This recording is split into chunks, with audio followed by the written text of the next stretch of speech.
So then how did you end up with the Strobing Tigers? So actually right when Zagreb went under, my GM there, his name's Aaron Fox. Is he the guy in Sheffield? Yeah, that's him. He's in Sheffield now. He played here in Strobing a number of years ago with Jason Dunham, who's the GM here in Strobing now. And so he called Jason and he was said, a goalie for the Predators, right?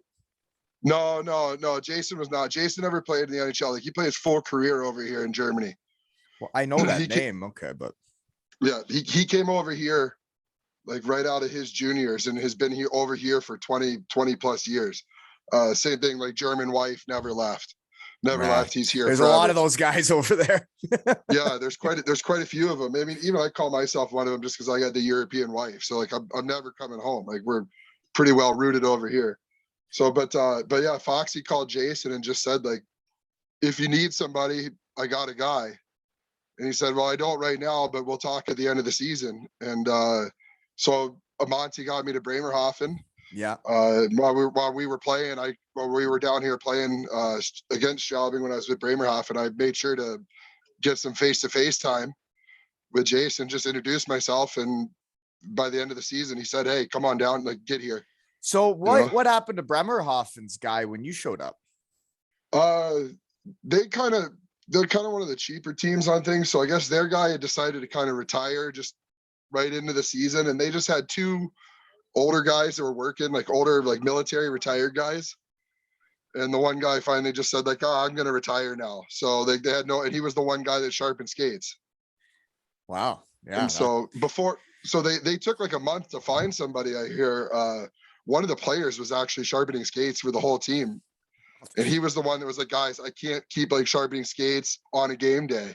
Like, I'm trying to play. He's like second line winger at the time. Right? In Germany, there was some wild stuff going on, but usually I didn't think in the DL that's going on. Yeah. So he was the one that said, like, we got to get somebody in here. And from there, it was Amante did the work. He told them they got to hire me and put me in contact with their GM. It's the only time I've used an agent as an equipment guy.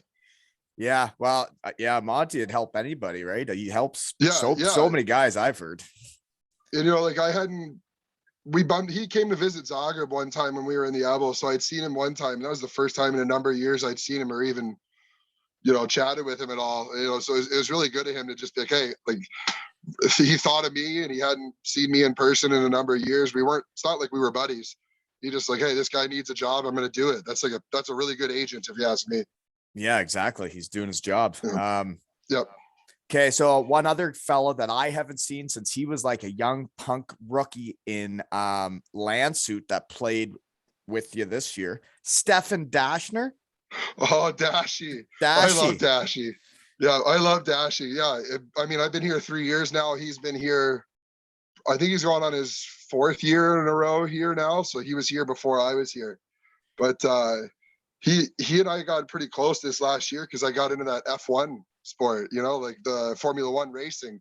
Okay. And he's big into it. So like, I feel like every day we're chatting what's going on with F1. Yeah, because I think he was like he played, I think, in the World Juniors year I played with him. So he was that young. And we had a lot of 2-touch battles, I remember, back in the day.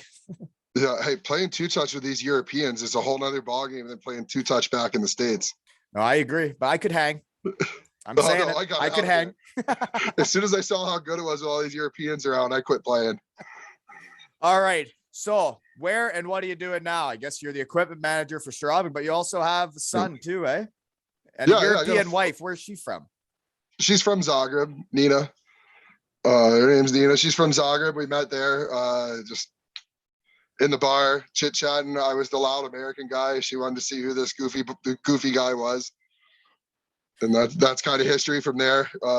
And now she's traveling the world with you. Yeah. She came up to Bremerhaven with the little guy for that short stint. And then from there, what the goal was to find the closest job to Zagreb that I could to keep us close to home. So it's about a 5-hour drive for us to get back to Zagreb from here. Okay. So that's not too bad. No, not bad at all. I mean, you got to go clear across Austria and then 20 minutes through Slovenia, and then you're pretty much home. Well, I got questions about Croatia. I play the goalie that I played with at Bietigheim. We won the championship. Martinovic. I never met Silo? him or his brother. Was it Sasha was the goalie, right? Silo was the goalie, and then Sasha was the D-man. Okay, Sasha's a D-man, yeah. I never met either one of those guys, but I've heard a lot about them because I know they did kind of come through the national team there in Croatia before I got there, and I know they maybe did some stints with Mevischuk. At least one of them did. I think the D-man might have, but they always told me that at the end of the season, I remember him telling me that they were renting a boat and were cruising the coast of Croatia, and it sounded like a hoot. The coast of Croatia is like fairy tale land. It doesn't look real. Like, that's what I heard. Are you like a Game of Thrones guy at all? Like they filmed a bunch of Game of Thrones there. I've seen most of it, I think. Okay, so like the King's Landing, like that is the city of Dubrovnik. And that's not CGI. That's what it looks like. That's crazy. The water is clear, like 30 meters deep. It's so salty that if you want to swim down, you need to get fins because otherwise you just float. And you live there? I lived in I didn't live on the coast. Like Zagreb is inland. Okay. And we still have a house in Zagreb where my father-in-law lives there. But we do try to get to the coast. It's been a couple of years, but maybe we'll get down there for at least a long weekend this summer. Well, it sounds lovely. So how far is Zagreb to the coast then? The closest parts of the coast from Zagreb is like hour and a half. Okay. But the further south you go, the better. So like I like to drive down near like Zadar and Petrocene. It's like about 2.5 hours, 3 hours from Zagreb. All right. So here's my next question then. So what do you guys do for off seasoning? Do you go back to Croatia or do you stay in Strobing? Like how much work do you have to do now that your season's over, which we haven't got into that, but that's where, and what are you doing now? You guys just got put out too. Yeah. We did just lose out, but I'm on a 12-month contract here. So we're here most of the year. And my little guy's in kindergarten here and he's trying to learn the German language. So we try to not pull him out as much as possible because he is like trying to be a trilingual kid. So we try to stay here as much as we can. Trilingual, German, English, and Croatian. Croatian, yeah, you got it. Can you speak Croatian? Little bits. I'm really bad at like the chirp, or I'm really good at the chirps. Like so you're like me in German. Du kleine Nute. The bad things you say. Like I said, like ja, but they pass. Which is just like, oh, fuck the dog. Like I could say things like that. But can du sprechen ein bisschen Deutsch?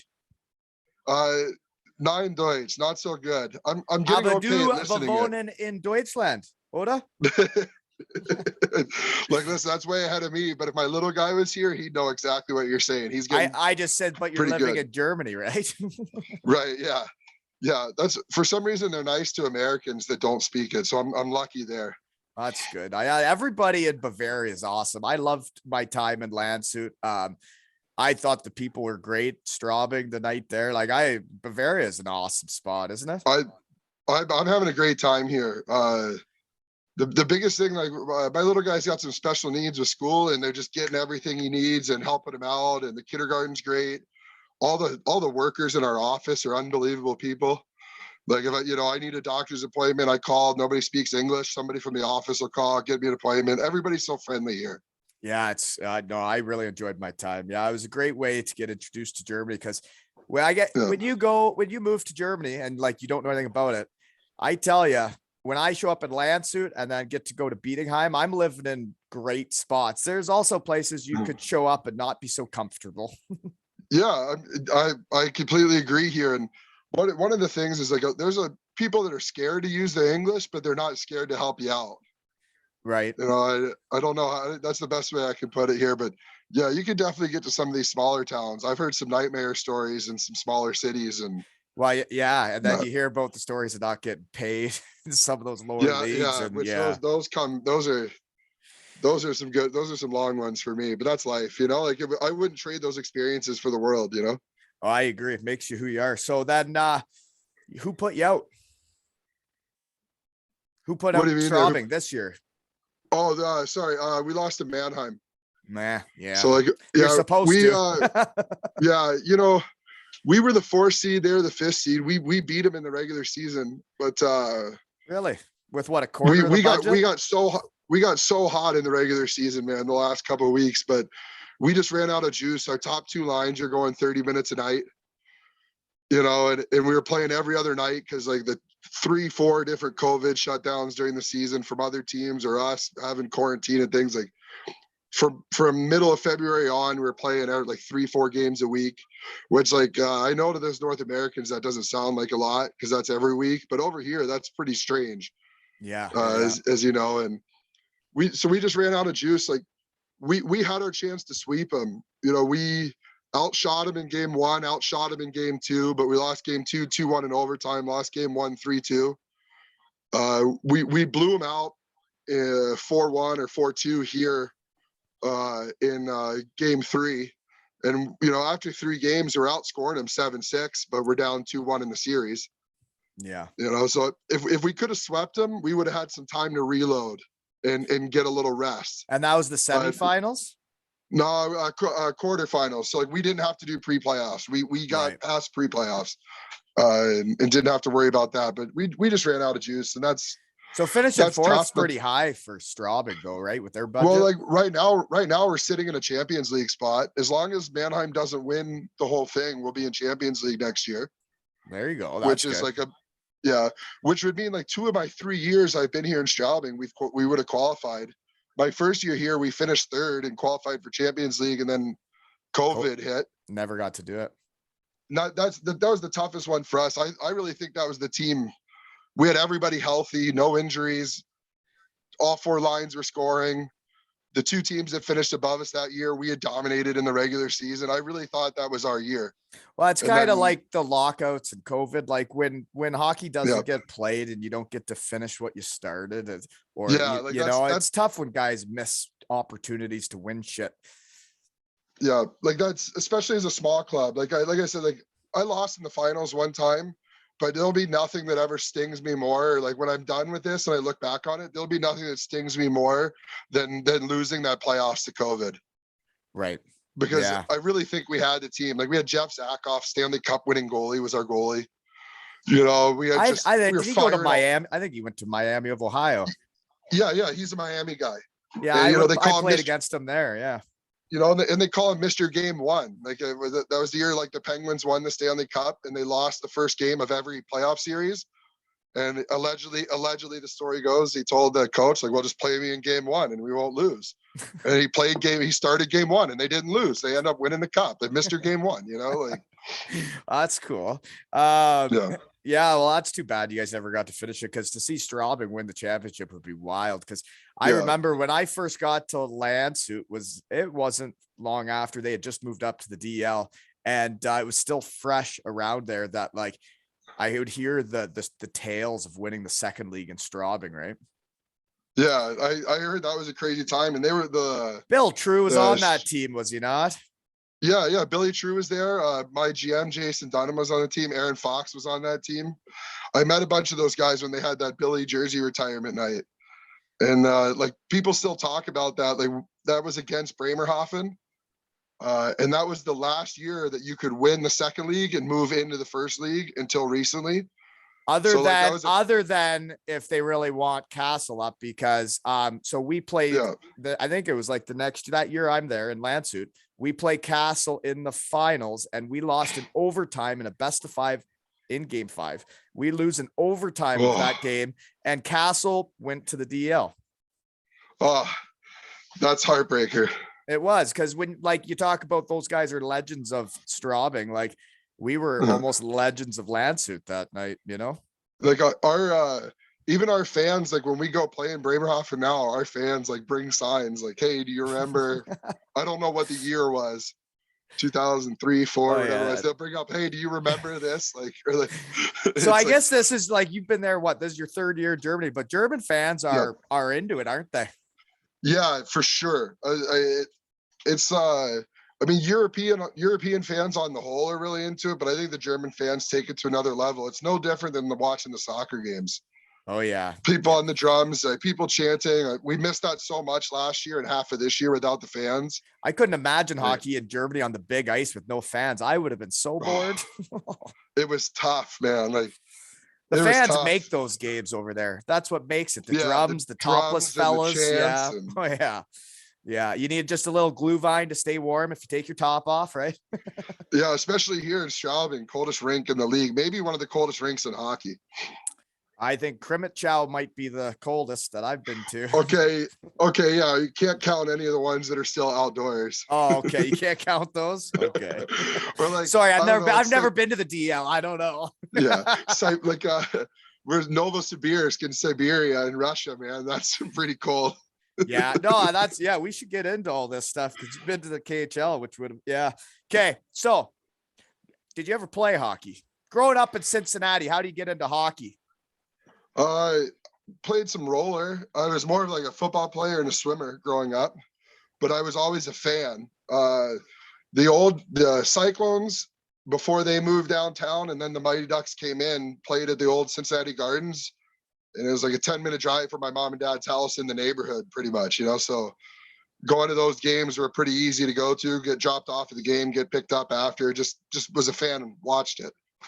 Yeah, well, it's the same as like the people that go to games in the UK. Like once a kid sees hockey for the first time, some of them just love it, right? And that's that. Yeah, that was it for me. And then it's stupid, but like those Mighty Ducks movies were such a big deal.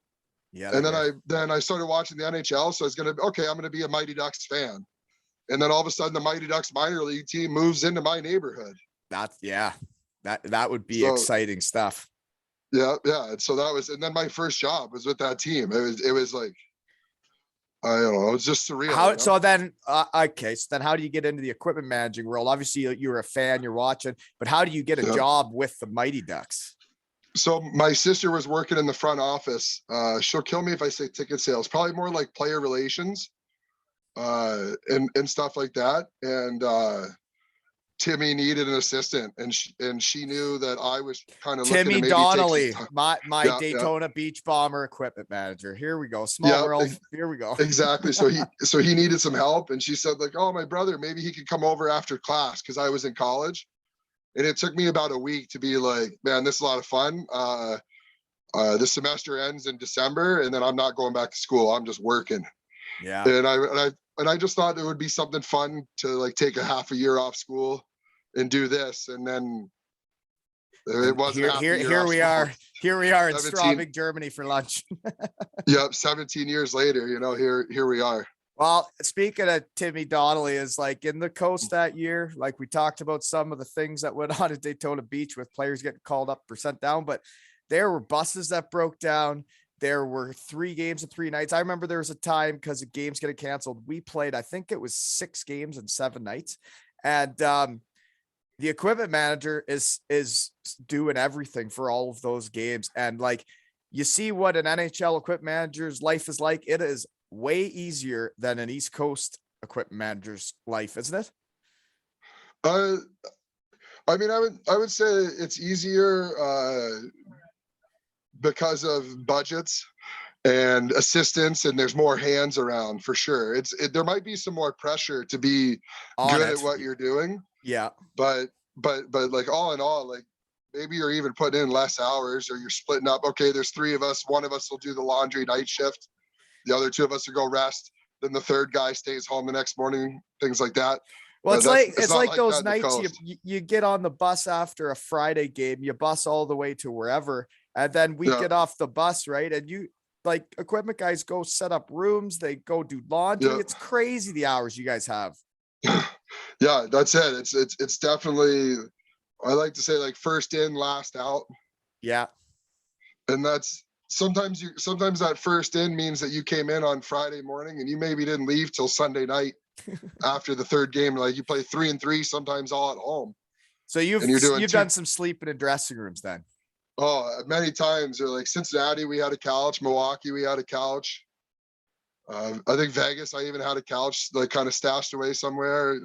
Utah, I had the keys to the suites upstairs, so I'd go upstairs into the suites and sleep. Yeah, I know like equipment managers' lives are so different that like players can sleep almost anywhere too, but like the equipment managers, like you guys will go all night and then you're still fresh for the game. I never understood it. A lot of coffee, a lot of fake energy, a lot of Red Bull. Yeah. You guys are all into that, I know. Yeah. Okay, so then you do that first year with Timmy, and then you get your feet wet, and that's where you meet Canzy. But some of the guys you had on that team, okay, which I got to give a shout out here. So Zenon Konopko's on that team, and I just heard his buddy Lance Galbraith just passed away, and the Rooster, that guy was a legend on the ice. Lance. Yeah. So I guess he just passed in a car accident just outside Ottawa, and he was living with Z at the time. And I guess this just happened, and I'm sorry to hear that, because playing against him when he was in Idaho and I was in Dayton in that playoff final, that guy ran amok. He dominated us in the finals. He was the MVP of the final series, and he absolutely roasted us. So rest in peace, man. You're a competitor. I looked up to you. You're absolutely right, man. He was great. He was in Utah when I was or he's in Alaska and Utah when I worked in Vegas, and he would just take over games. I think he even had a reality star wife there for a while. Just like things like he was just a superstar of the coast there, you know. He was scoring, fighting. He didn't give a shit who you were, and dominated us. Absolutely. That was a tough one. That was a tough one to hear about for sure. Yeah, so I just heard that. So rest in peace, man. But yeah, so Z was on that team. You also had Canzy, like we said, Ryan Getzlaff, Lupul, Kunitz, and then a guy I crossed paths with in Syracuse was Glenn Cross. All those guys on one team, that's a hell of a squad. Yeah, and Ilya Brizgalov in net. I didn't see that. I didn't scroll far down. Research team missed that. Oh, good. That was the full year lockout. That's why your team looks like that. Yeah. I picked up Getzlaff from the airport from his first games pro, like, because he came in from Calgary from the Hitmen there after their season ended to play playoffs for us. So you picked him up for his first stint in pro. Yeah, it's kind of funny to look back on, and he's now retiring. That's crazy. I didn't see that. He's retiring, is he? He's a Hall of Famer. Yeah, for sure, Hall of Famer, Cup winner. Look at that roster. They went on to win the 07 Cup. Dustin Penner was on that team. Yeah, that was a loaded team. My goodness. Tim Brent, Chris Kunitz. Like that roster was crazy. Yeah, I know Tim Brent too. He's from Cambridge. Played junior B against them. Yep. Okay, so then after that year, though, why do you leave? Since that's your first time leaving home, then you're leaving Cincinnati and you're going to the Milwaukee Admirals. Why is that? The Cincinnati, Anaheim pulled the affiliate and moved it up to Portland. And they didn't take any of the staff with them. They went and got a fresh staff. And that's how Donnelly ends up with the Daytona Beach Bombers. Yeah, I think even Donnelly might have gone down to San Antonio for 1 year before he ended up coming back to Dayton. And I went off to Milwaukee then. So like we beat Milwaukee in playoffs. We were playing them in playoffs that year, and I got close with their equipment guy, and he said he's going to need an assistant. Right. So well, I mean we're folding, so I'm going to need a job. Yeah, no, and that's how hockey works, man. Yeah, the biggest thing is just like meet as many people as you can and make good impressions, and then when you need a job, they'll come calling. Exactly.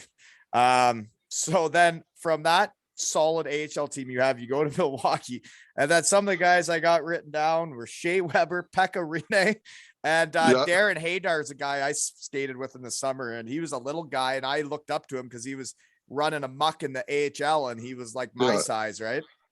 Yeah, I loved Hazy. He was an AHL legend. He ended up marrying a girl that he met in Milwaukee from Chicago, and I know they're still around that area. And he was a legend. Like he was such a pro's pro and such a fun guy to have on the team. Yeah, I don't really know him. I just skate against him in the summer, and he was a crafty fellow. Then I played against him in the AHL when he was like leading the league, and yeah, he was a special player. Yeah, he was very good. So then Shea Weber's like a rookie in the AHL at that point too. And then Shea Weber and Pekka were both rookies that year. Geez. So, okay. I got a question. Who's the neediest player you've ever had as an equipment manager? Who's the one that was bitching about the skates or the gloves or the helmet?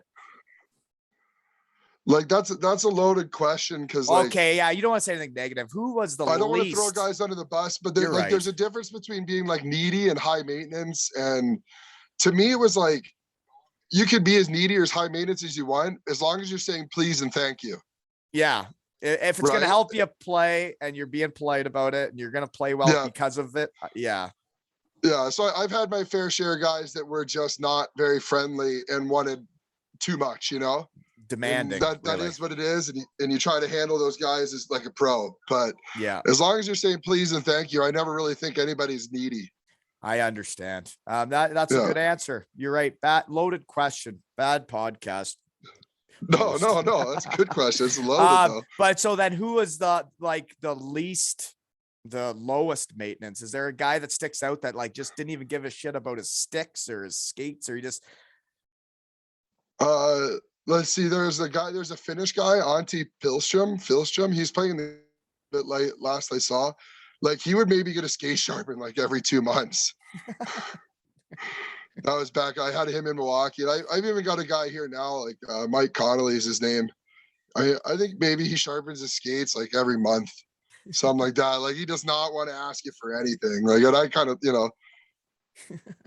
whatever. It's really easy now when a guy doesn't sharpen his skates every month. Back in the day, it was a pain because they'd come out on the ice and warm ups, then have to take their skates off for sharpening. Now the steel just pops out. Oh, so that is a thing for everybody now. That's how skates work.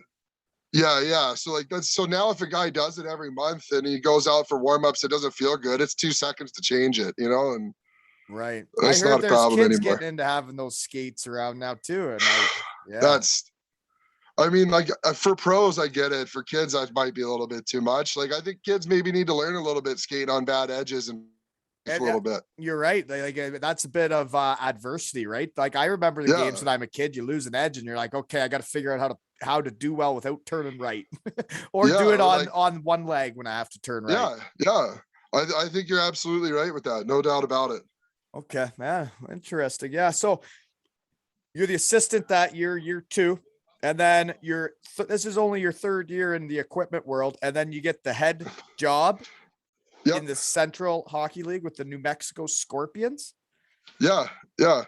The coach there was a buddy of my coach in Milwaukee, and he came for our training camp and told me early that season he wanted to hire a young guy, and I was like 20 years old at the time. Ended up getting the job when I was 21 years old and went down there, and I'll just tell you, man, that was a learning year for me as a head equipment guy. 3 years into it as a learning year. Well, there's a lot to it, right? With the ordering stuff and making sure everything's in on time and what's gonna be needed. And but it was a learning year, but it was a good year. A lot of growth, a lot of experience. Didn't like being so far away from my family at the time, and found my way back to Milwaukee after that. So it was good, but it was quite an experience at such a young age for sure. Okay, so what city? That's in New Mexico. We played in Rio Rancho, which is a small city outside of Albuquerque. Pretty much Albuquerque. Okay, nice area, or what's going on there? What's that? It was a nice there? You liked it?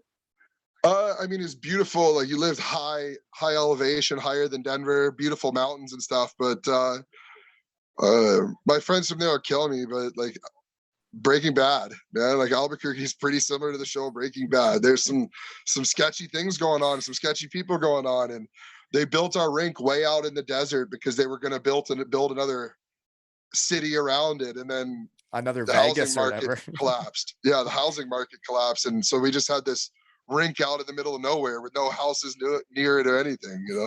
That's wild. Yeah. Okay, so then you get back to Milwaukee for years 4 and 5. That's when I got Fordo written down, but that's the Nashville organization, right? So are the so I was Fenton's a part of that then? Paul Fenton, is he the assistant GM then? I want to say he was the assistant GM then, maybe. Yeah, I definitely got to meet him. I think he came in. I'm trying to remember. It's been so long for me, but yeah, I know Fenton was around. I just know that I was fortunate enough to go to training camp down in Nashville those couple times too. So I got my little taste of the NHL for a few weeks or for a month or so, I always found it cool because I remember even going to Columbus training camp was when you saw the Syracuse equipment guy and the Columbus equipment guy.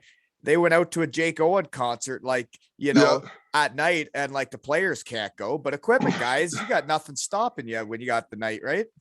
Yeah, we would go down to we'd be in Nashville for a month, and it was just like hey, as long as you can work the next day, I don't care what you do. And I was 21 years old, 23 years old. All right, let's have a good time. Yeah, it doesn't matter about when you're the equipment guy. You got to make sure the skates are done and the jerseys are out, right? As long as you can do the job, and don't look too messed up, take a shower, put on some fresh clothes, and Okay, so then you're still the assistant for 2 years. Yep. So the assistant, you're kind of whatever the head guy's asking you to do, you're ready to do, but you also have already been the head guy once. So are you taking on more each year or what? Yeah, my boss there in Milwaukee kind of let me learn a little more and gave me some more responsibilities each year. The fun part about being the assistant in Milwaukee too, though, is like I didn't travel when the team went on flights. I would only do the bus trips. So like, if the team was gone on a flight for a few days, I didn't have anything to do. So I ended up picking up a bartending job there in downtown Milwaukee too. Really? And just having a blast. It made a lot of outside hockey friends doing that. Yeah, he's staying busy, eh? Yeah, it was a lot of fun. I mean, it was actually by the time I had that job, and then I ended up would stick around in Milwaukee in the summers then even because the bartending job was paying so well. What else is I gonna do? So Milwaukee's a nice city. I've never been there. I love it. It's still my favorite place on my stops through all these years. I still call it a second home. I wish I could get back there more. I really do. Huh. I love it. Some of my best friend to this day, I was in his wedding. He still lives there, and I talk to people from there. I mean, daily. Interesting. I became a full-blown Brewers fan. I got a Brewers tattoo on my leg. I got a tattoo of Wisconsin on my leg. Like I'm all in. You got a Brewers tattoo. That just made me think of that. There's a fella in Cardiff that says he is ready and willing to get a 2 ales and hockey tails tattoo. Can you imagine there'll be a crazy. 2 ales and hockey tails tattoo somewhere in the world? Is it the guy? Is it the tattoo artist there that's the fan of the team? Yeah, well, he's the one that's going to do it to the guy. Yeah. Okay. Yeah. Bob. Yeah. Okay, I've heard some stories of him. I think he went to visit a friend of mine in Zagreb that played in Cardiff as well. Stu Bob makes some great what are they called, characters or like the cartoonist type stuff, right? And he does great work. But yeah, I look forward to seeing a 2 ales tattoo somewhere. That'd be cool. That'd be wild. Yeah, and so I don't forget, folks, it's the last week of this signed under 11 Kincardine Canucks game worn 2 ales jersey. So it's to give my boys a great year-end party. I don't know what to do with it. I looked up some custom mini sticks that could get their name and number with like the logo. So I'm trying to figure out what I do with the money, but please buy raffle tickets at aleshockeytails.com. And we're having a golf tournament June 25th at Ainsdale Golf Course. You can register at aleshockeytails.com. And there's clothes for sale, right? Oh, that's excellent. I wish I wasn't back here on the ice by then. For the golf? Oh boy, is it gonna be fun. Yeah. Oh, I'm really looking forward always to up for good golf outing. That's the toughest part about living over here is all the good golf outings are always kind of going when I'm already back over here in business. So when have you been going back then? I guess the players usually are the start of August. So you're what, before them? I mean, it's getting into July now. Like we got the Germans are on the ice all of June even. So like I'll be home. I'll be in the States this year for like 3 weeks around the end of May, early June. My younger brother's getting married in Cincinnati.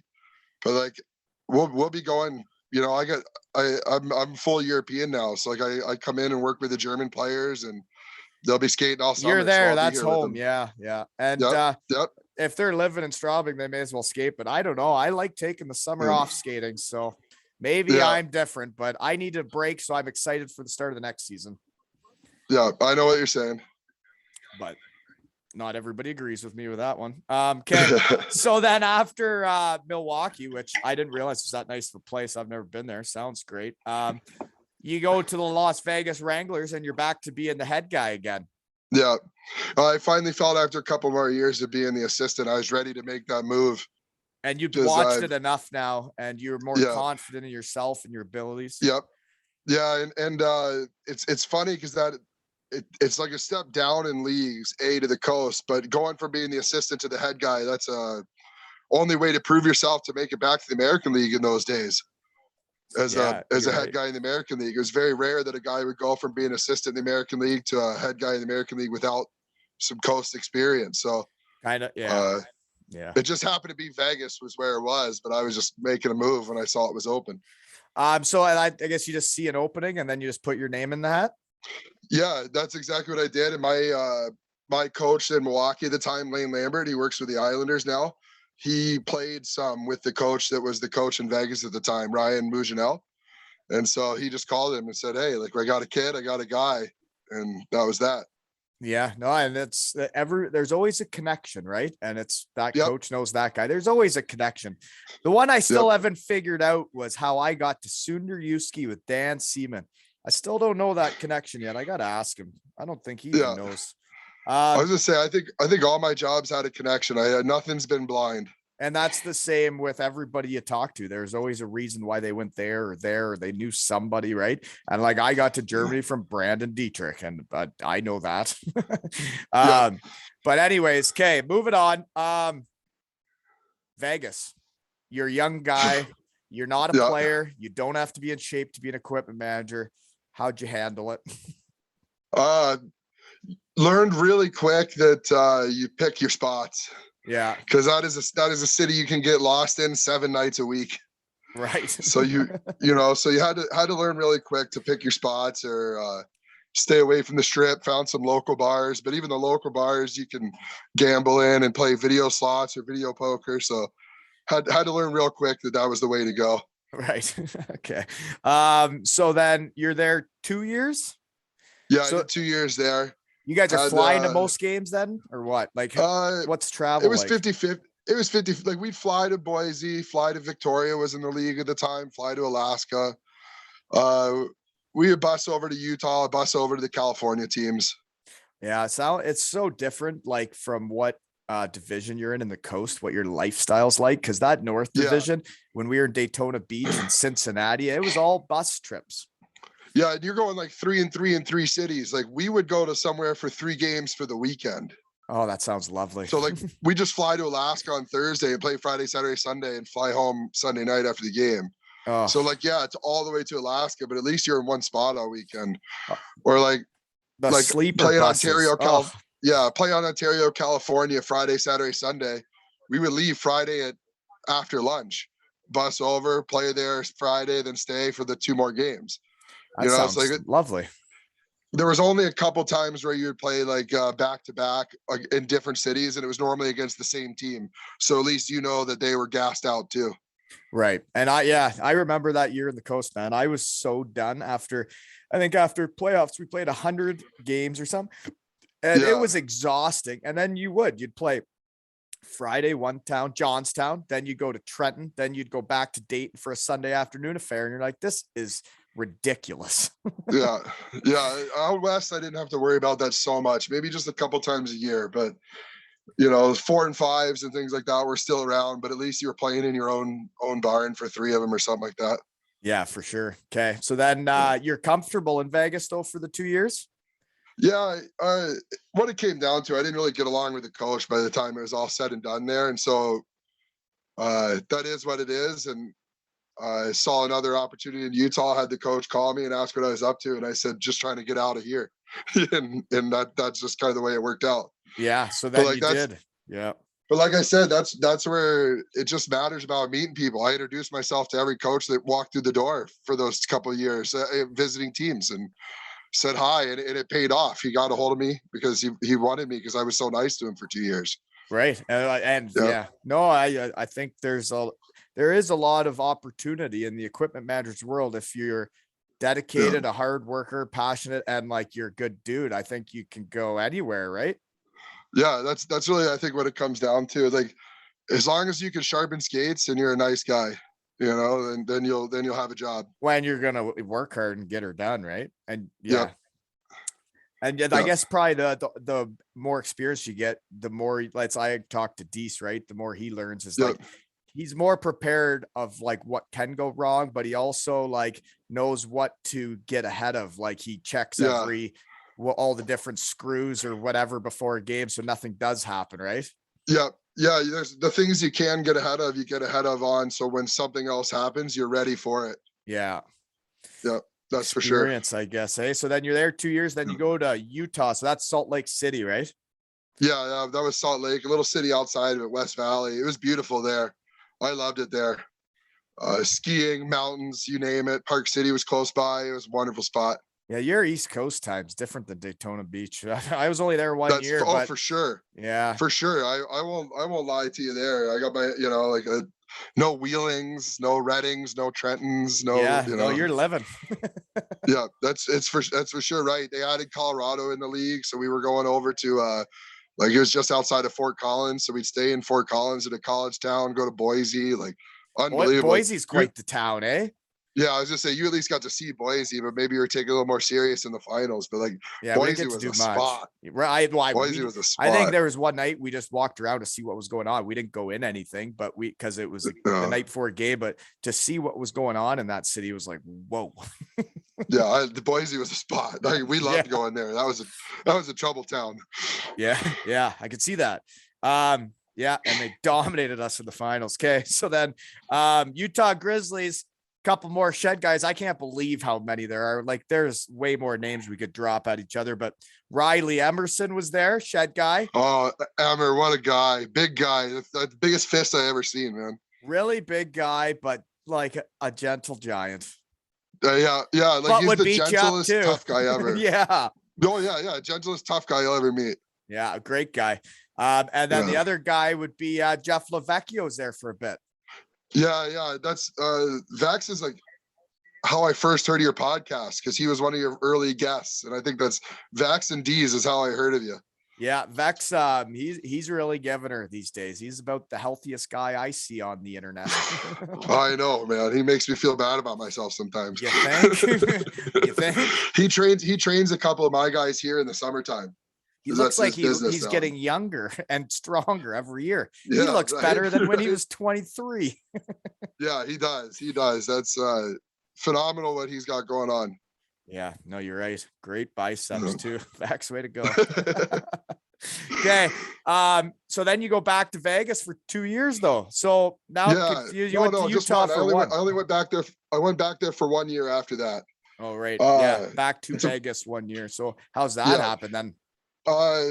One of the players there retired.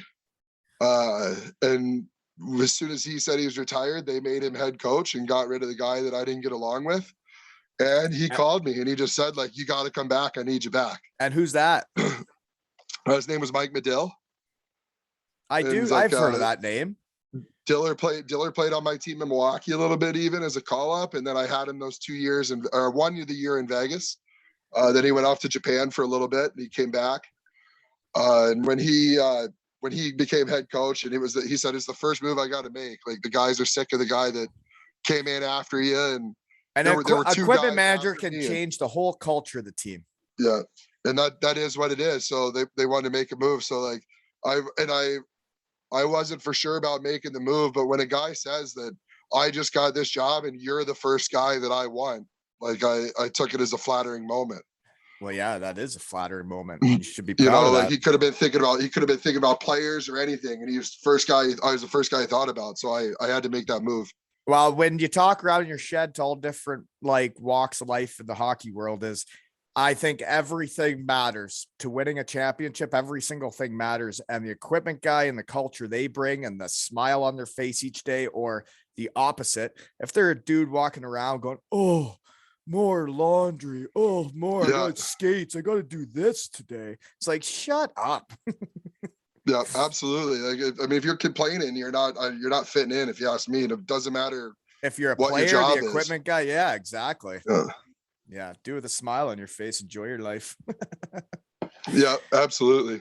Okay, so then you're there for just the 1 year though with Medill. So he was. I'm thinking as if I know who we're talking about, he's a D-man left shot.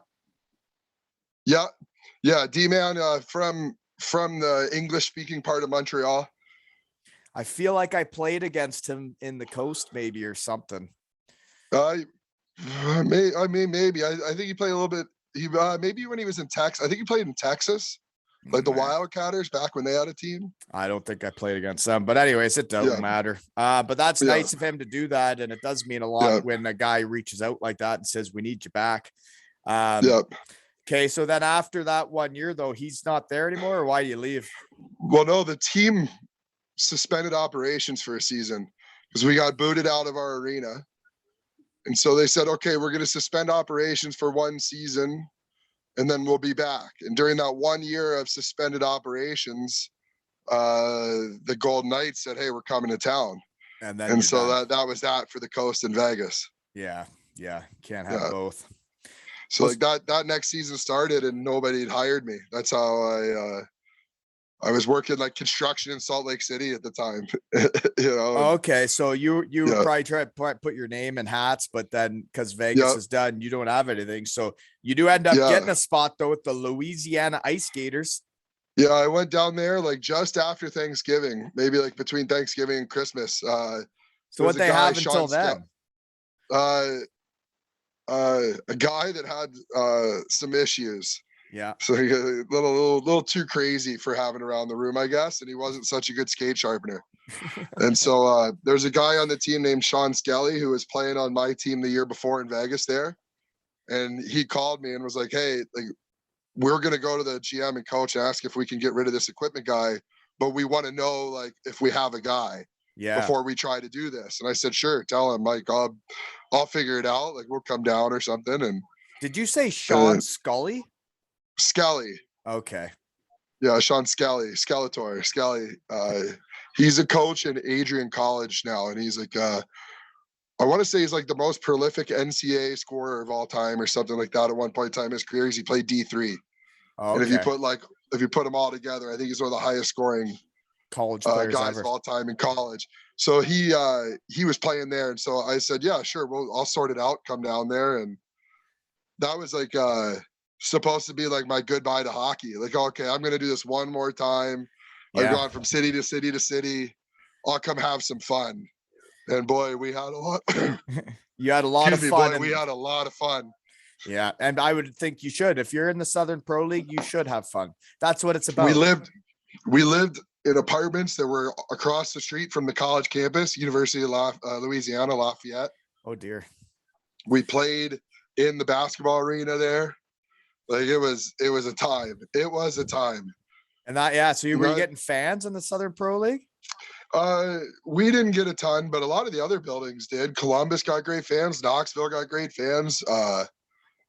Pensacola got great fans. And that's when I really got my experience of like 3-and-3 in 3 different cities and 16-hour bus rides and things like that. That's where I really got a lot of long shifts in. Those are pretty nice cities though.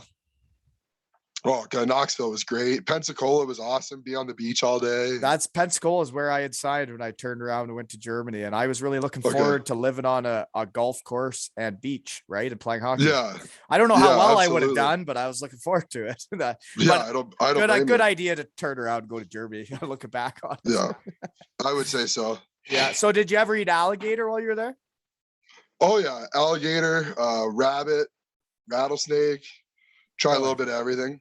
Yeah, really? Frog legs. Yeah. So out of those 4 things, if you wanted to eat one now, what would you choose? Oh, frog legs for sure.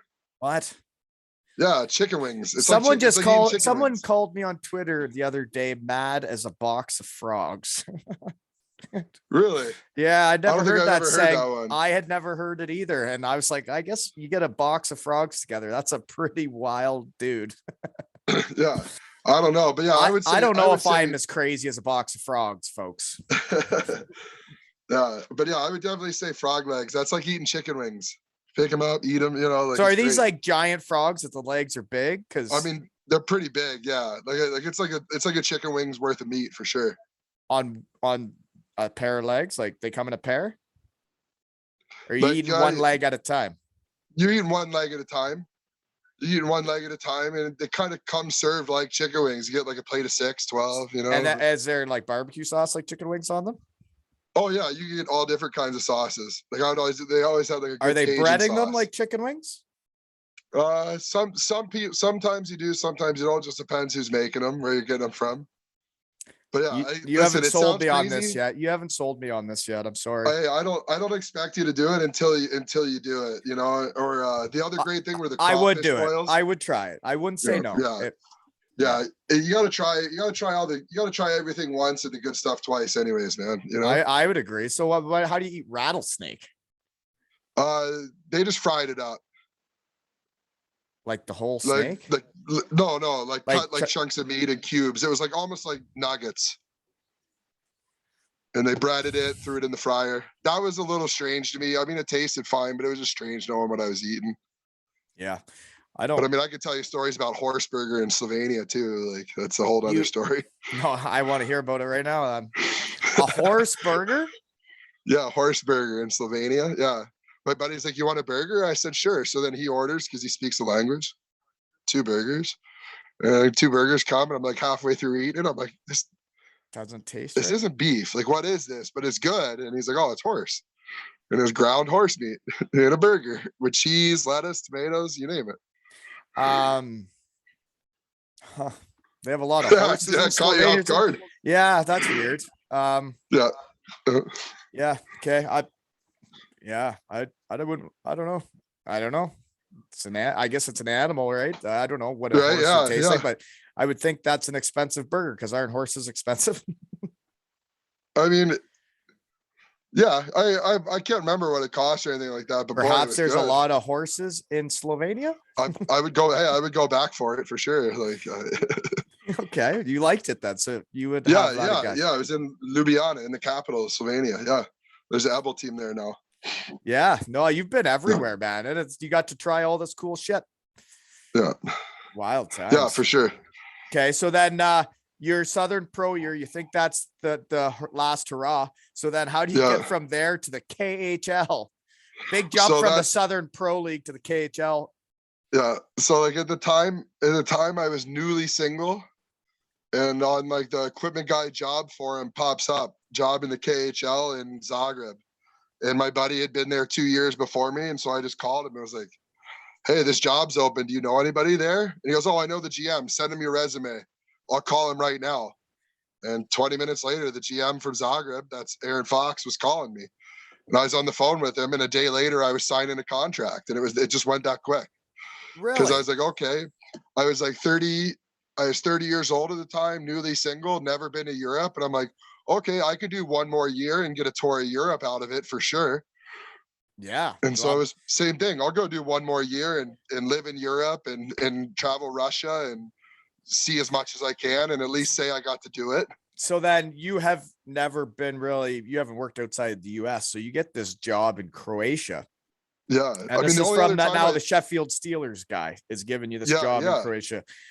Okay. So then you're flying over there. What are you thinking? Like, you're going to the KHL. You're going to be going through Russia and all the stuff. Right? I mean, the biggest thing in my mind is I'm going to the second best league in the world from like one of the lowest leagues in the world overnight. Yeah. And it was just excitement to me to be able to say that and do that. And I'd just started to Wikipedia Croatia and Zagreb and learn all about it, learn about the KHL. And it was nothing but excitement for me from then on. And curious question, the wages from the Southern Pro League to the KHL. Oh, bit of a jump. Okay. Yeah. That's all we need to know. Bit of a jump for sure. Good. Yeah. That's good. You got to be happy for people when they finally get a bump, right? Okay. Yeah. That's good though. I heard, but then they go tits up. So maybe they shouldn't have been paying everybody. Like I heard, you look at the rosters, the players they're bringing in were legit. Yeah. The biggest thing there is like, especially in the KHL, it wasn't based around winning. They were trying to make it profitable by selling guys. So you would get guys in for like a couple of weeks and then they'd sell them off to a bigger team in Russia or a team in Switzerland or a team even in Germany would pay big money to get some of these guys to come play for them, buy their contract and stuff. So they were bringing guys in to make them look good and then selling them off. Yeah, that was the plan. Is like, okay, we would get, TJ Gaerty came in, okay, for a couple of weeks and he played great. And then he got sold to Nizhny Komps in Russia, and he goes and plays the rest of the year there. And just different players like that. That was always kind of their thought, like just come in, have a good, and if you're stuck here for 1 more year, it might pay off even more. Well, if you want your small world one on that one, he played for the Bietigheim Steelers, and I think I had a couple beers with him in a Irish pub in Stuttgart. Yeah, yeah. See, like that's a small world, you know. It is a small world. So Croatian food, that's like, but you don't want to say anything too bad. That's like your home now, right? You're home away from No, home. I'm not getting Croatian food. Like I go back to the States and I get miserable. No, I Like, was talking want about the team going tits up earlier, and the guy Oh. saying he divorced his wife and that they lived together, Yeah, but they got all the money. That's just dirty pool. That's, you know, it's still the wild, wild west there, and there's crazy stories like that of all sorts of businesses there. That's kind of life there, you know. Yeah, there's the Croatia's like known to have like something good, and it's not going to last, and that is what it is. But like, I love it there. The food there is delicious. The wine there is great. The women there are beautiful. Like so what is the food? They're known for the fresh seafood. On the coast, like right? Yeah. Yeah.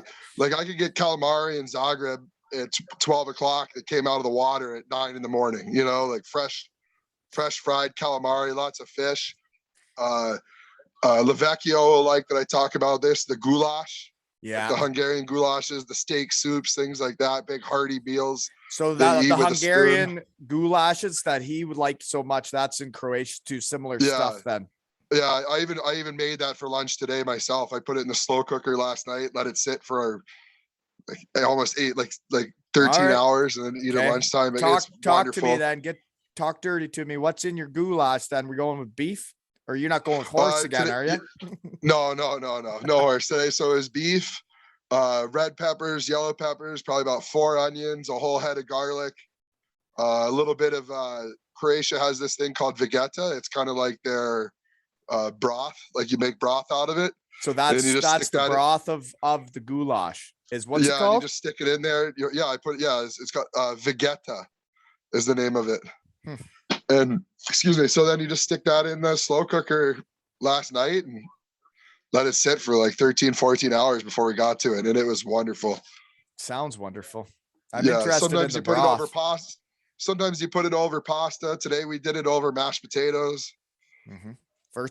Croatia also has this wonderful stuff, Chivapchichi. Did you ever have it in Germany, maybe? I think that's what Lavecchio said. I don't know what that is.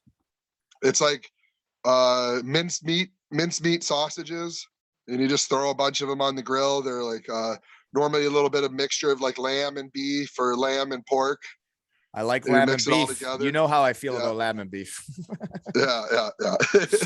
I guess. So yeah, you throw that on the grill, eat it with some raw onions. It's like I come back to the States, I almost get miserable with the food because it's so good in Croatia. Yeah, no, I know the food over here is brutal.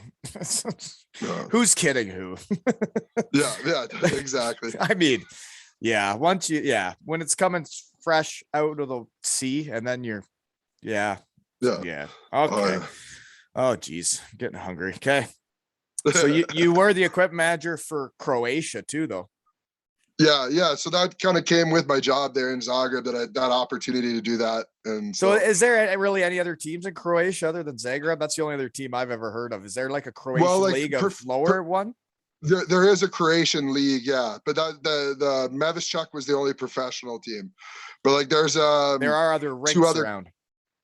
We had 2 rinks. The game rink and the practice rink were in the city. And then about an hour away, there's another city called Sisak, and they have a rink down there, in like a club team. You know, it's basically like beer league, like organized beer league. But I mean, what else can you do, right? When you only got So they got 3 rinks in Croatia. Yeah, I think maybe even 4. There's one out on the coast somewhere now too. So they have a league actually, like a senior league that's like all the former Yugoslavian countries. Slovenia, Bosnia has a team. Serbia's got a couple teams. Croatia's got a few teams, and they even still do that to this day. And so those guys will like go 6 hours on a weekend and play a game or 2. Right. And it's like a club hockey. They probably pay to play on it, and they love it. Yeah, they all put in their dues, and then through their dues, everybody gets like 2 sticks. You get a pair of skates every couple of years and things like that. That's cool. I didn't know what other hockey was in Croatia other than that one team that just like popped out of nowhere and was in the KHL, and then the Ebel. And Yeah, I knew a bunch of guys that were there. They were in the Austrian league before the KHL, right? Yeah, I think going to the KHL is what killed them in the first place. I think if they would have never gone to the KHL, they would still be a Cruising. profitable, successful team today. Yeah. Yeah, that's too bad. So is Yeah. there a team there now? I mean, just not professionally. No, just that Really, senior league. That's too bad. Yeah. Yeah. Unfortunately. Okay. So then you meet your wife there, eh? And then that's where you start putting down roots, and you're there for 4 years. Yeah. Yeah. And it was a good time. It ended up being 3.5 hockey seasons just because of the mid-season fold. But okay, I got one question for you then. What was your I'm in the KHL moment now? Like, I bet you it's a road game somewhere where it's like maybe a really cold barn, maybe the fight. I don't what was like I'm in the KHL now. I mean, like seeing Datsyuk'd play. Oh, you know, like Datsyuk'd and Kovalchuk on the same team in St. Petersburg. And or for me, I think one of the first trips we went to Vitez Podolsk. It's like just outside of Moscow. So there's 3 teams in Moscow and there's a 4th one like just outside of there.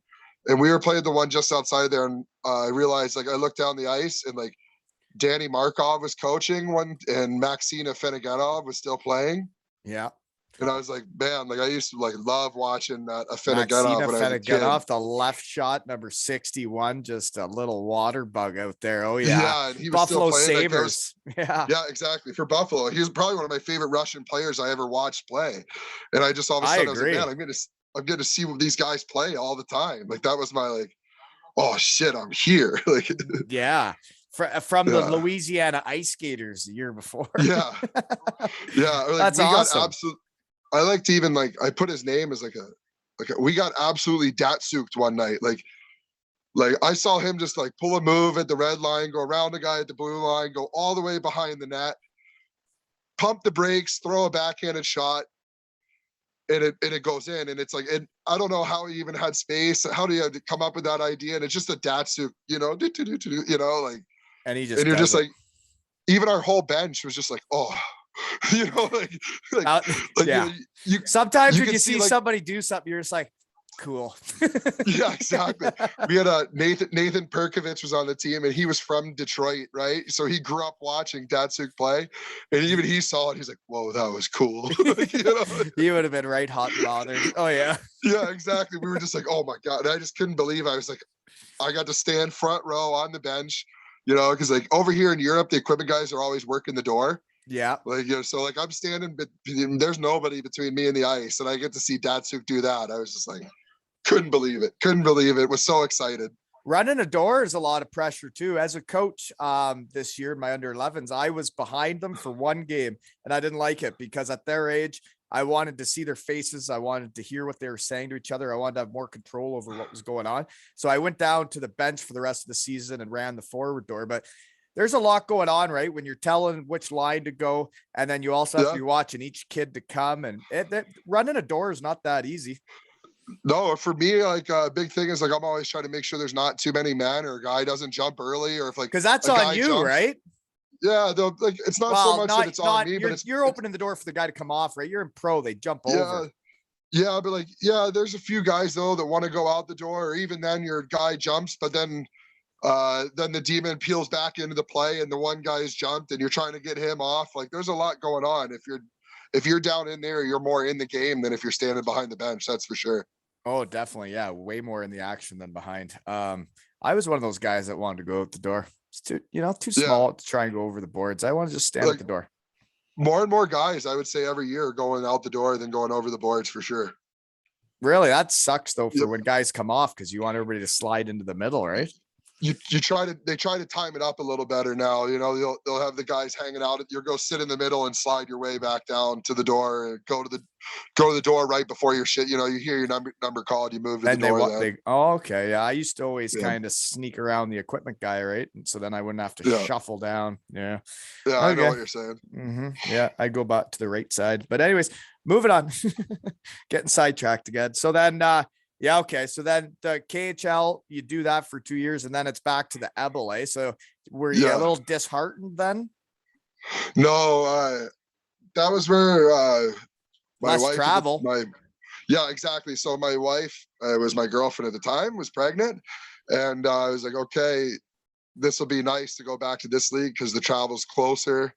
Maybe 5 hotel nights a year versus like 5 hotel nights was a short trip in the KHL. So like, I never stayed in a hotel once in Germany with the hockey team. We never got a hotel once in the second league of Germany. We go to Bremerhaven, bus there, play the game, bus back. You ain't getting no hotels on this team. Not in this league. Yeah, exactly. So that was getting to the Ebel where it made it much easier like that, and had a kid on the way and all sorts of things like that. So it was it really wasn't disheartening to me because that was my NHL. I never made it to the NHL, but KHL is the second best league in the world, if you ask me, and nobody will ever change my mind on that. So it was as close as I'll get in a pretty high level of hockey. If that's the way it came to an end, that's the way it came to an end. It's not like I got fired or anything, I got to enjoy it while it was there. Yeah, the team just switched to a different league. So here's a curious question.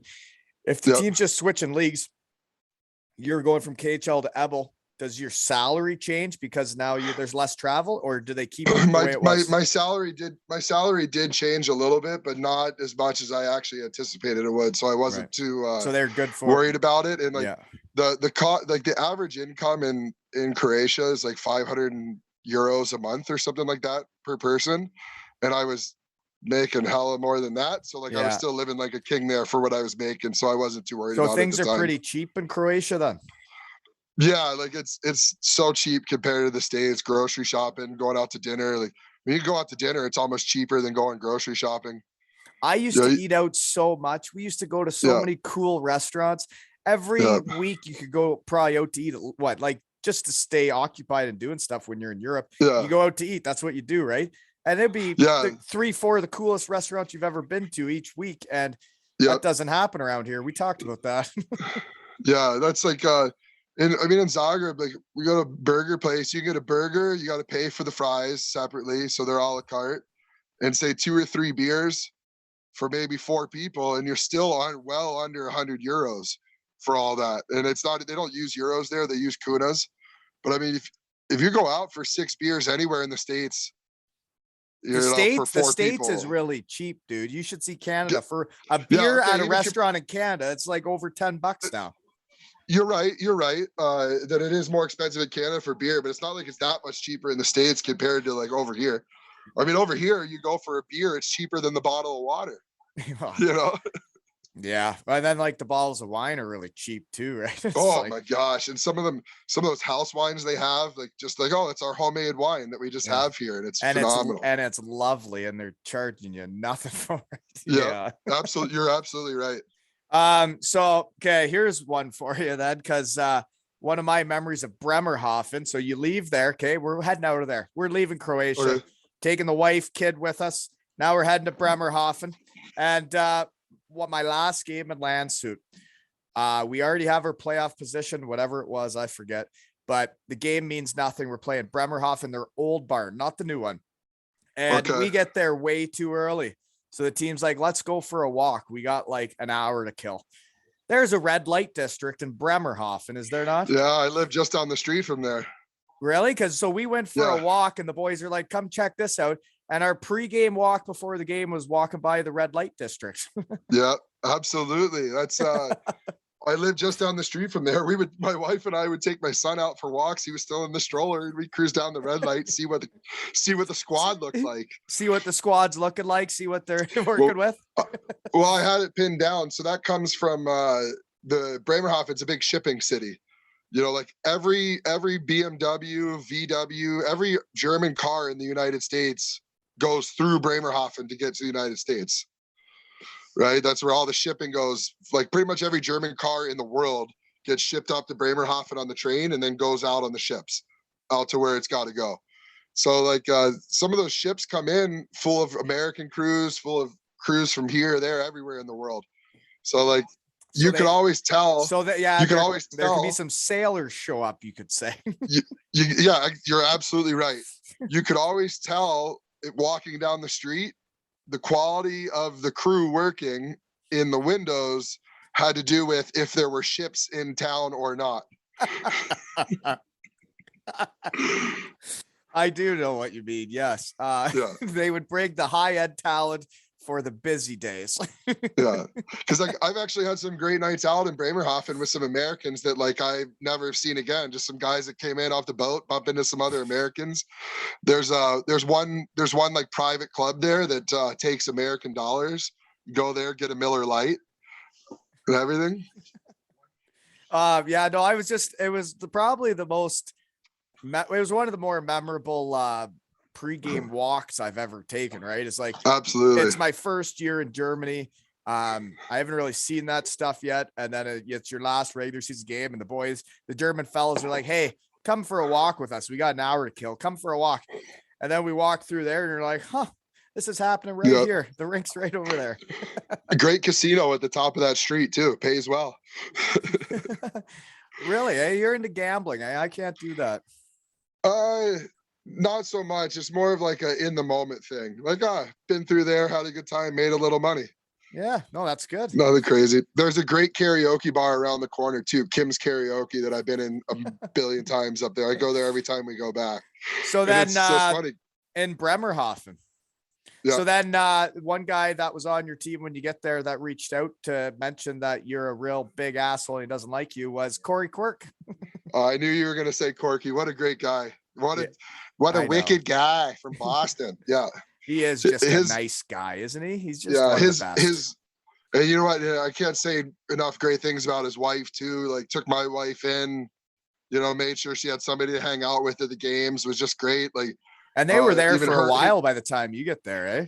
Yeah, I think they'd been there for 2 years already, and then they went ahead and did 2 more years, I think, after I left.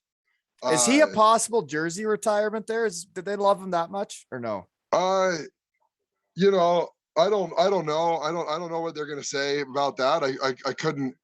I wasn't there long enough to make that determination. Yeah. I think maybe the way he exited, which is not my story to tell, might be the end of that one. Yeah. No, but you know what? In the end, you got to look out for number one and look out for your family. And when you get an opportunity, you got to take it sometimes. Exactly. And his wife is still in touch with my wife today. And like, that's means a lot to me, of just like the new guy that showed up in December. We got there like the week before Christmas or something, and we had somebody being nice, people being great to us. And that's the people you remember in hockey, right? Is you show up and it's like, who did you meet first? Who took you out for dinner first? Those are the guys you remember. Those are the guys you want to bring to your shed, right? Yeah. So like I'm a diehard Cleveland Browns fan, and still anytime the Browns and the Pats play, me and Quirky got to go back and forth a little bit. It was a rough one for me last season. Well, shout out to Quirky, because yesterday I got a picture, and it was 8 years ago yesterday that Quirky and I were gold helmetless together. Me and him ran amok in the Danish league. We were, I think, tied for second in the league in scoring behind Alex Levitt. So that's wonderful. And then we won the championship, and then they said, Quirky, please come back. And they told me to kindly leave. And that's how I ended up in Cardiff, which it all works out. So thanks for not asking me back soon. But nice gold helmet back there. There it is. 8 years ago. Quirky. I was going to ask if that's what that was. Yeah, 8 years ago, Quirky. It was lovely. Sorry, I knocked your teeth out that year in practice. So that's what happened, huh? All right. He tried to take it to the net on me when they switched lines, and I'm like, and we're doing like a scrimmage in practice. I'm like, well, I can't let his line be better than my line now. And he tried to take it to the net on me, and I was like, can't happen here. And I took him out, and his teeth came out on the ice. My bad. So anyways, Bremerhaven for half a year. Interesting barn. It's one of those new ones where they put like a walkway in front, in between the ice and the stands, which makes no sense. People don't have people walk 5 feet of walking area between the glass and the fans. Get the fans right up to the glass, right? Yeah, I agree with you. It reminds me of the old Cincinnati Gardens where I first started out. It was the same way. It was just such a strange thing to have room in between the glass and the fans there. Like a lot of room, and like the stands don't start for like 6 feet, and there's nobody there, and it's like it always felt empty, even if it was full, because there's nobody there for 6 feet. But brutal rink. Way to go, Bremerhaven. Your old one was better, probably. Anyways, moving on. Then that's how you get to Strobing. Then after that year, holy moly, we're almost done. Yeah. Almost back to the real world. Shoot. Okay. Oh, So Strobing, great place. We talked about that. So some of the guys, small world here, that have been on that team. One trains with Vecs, Turnbull. yeah. Travis Turnbull, Snipesy, we call him. Snipesy, that's quite the nickname. Yeah, that's I might even be a self-given nickname by him, but that guy is a wonderful guy. He's a nice guy, pro, great human being. I like him a lot. He played Schwinning the last 2 years, and he was fun to have around. Just even bump into the last couple of years. Yeah, I know him and Vecs are really tight, so I just wanted to mention him. But then the other guy I played against him, he was in Chivapchichi, and he still seems to be doing just fine. Is Jeremy Williams? Oh, Willie, yeah, I had Willie here for 2 years. He played in Heilbronn this year now, though. Oh, he's back down to the second league, eh? Yeah. He played. I don't know. I thought maybe he's going to retire. Then he got an opportunity to play in the second league, so I'm not sure what he's up to next. But yeah, he was in Heilbronn and this season. I actually sorry, you can say I can say Medveskak, and you can say how you say it. It's Hellbron. I lived there. Oh yeah, Hellbron. You're right. Yeah. You're right. I do need to learn that one. Yeah, no, I lived there for a year, but the Falcon, right? The Falcons. Yeah, that was my last stint in Germany when they asked me to kindly leave, never come back. But yeah, that guy scored a lot of goals in Chivapchichi, that Jeremy Williams, when I played against him. Yeah, he did. He scored a lot of goals here. Yeah. So let's see here. I only got a couple more. Okay. A couple more questions here. We got to be done soon. Is first Autobot experience. Have you drove really fast, and how fast have you drove? Okay. My first Autobot experience was when, my first year in Zagreb, we played like Strobing here has a huge festival, the Gobolden Volksfest. It's the second biggest beer festival in Germany behind Oktoberfest. So we came up here to play in the preseason tournament based around then. So I got to drive on the Autobahn back then with the equipment van. Couldn't get that, van full of equipment, couldn't get that thing going real fast. Mm-hmm. But first Autobahn experience in my car, I pushed it pretty good. It just depended if the wife and kid were in the car or not. Right. I want to say, what kind of car are we working with here? Well, right now I have an Opel, what's it called? Opel Mocha. And this is from the team? Is it all painted up with all the bullshit on it? Yeah, it's got a Tigers logo on it. I want to say hold on. So 160 kilometers is 100 miles an hour. And I probably pushed it more like, I've probably been up around 180 in kilometers. 190, I think floats. Yeah, that 180, 190, that's I wouldn't say that's high-end Autobahn driving. That's around what I got to. I think I had an old, I think it was a Mercedes or something. It was shaking when I got her there, but I think I got it almost up to 200. But yeah, I did have my first car here in Straubing, my first Opel. I think I got it up around like 210 and was like, oh my God. But I didn't realize I was doing it. And you don't realize that like the cars are important. Like around here, I find it interesting, Canada, USA. It's like, well, why do you need such a fast car when you're not allowed to drive it fast? Because in Germany, it makes sense to buy a really fast car because you can actually drive it that fast. Yeah. I would love to get out there in a Porsche or something and let it rip for sure. Have at it, you could say. Yeah. I would love to try that for sure.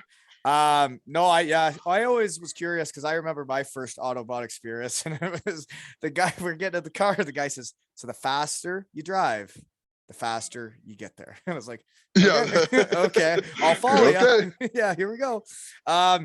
Okay, so then my last question is, where of all your travels is your favorite food? Oh, Croatia. Really? Croatia for sure. And you're living in Germany. Yep. The German food sucks compared to Croatian food. Sorry to all my German friends. I love a good schnitzel. You said that right on here, eh? I know. I'm sorry. I love a good schnitzel. I love a good Weisswurst. I love all that stuff. But like, you give me fresh calamari out of the sea in Croatia, nothing better. Well, it's hard to argue with that, I guess. I don't know. Yeah.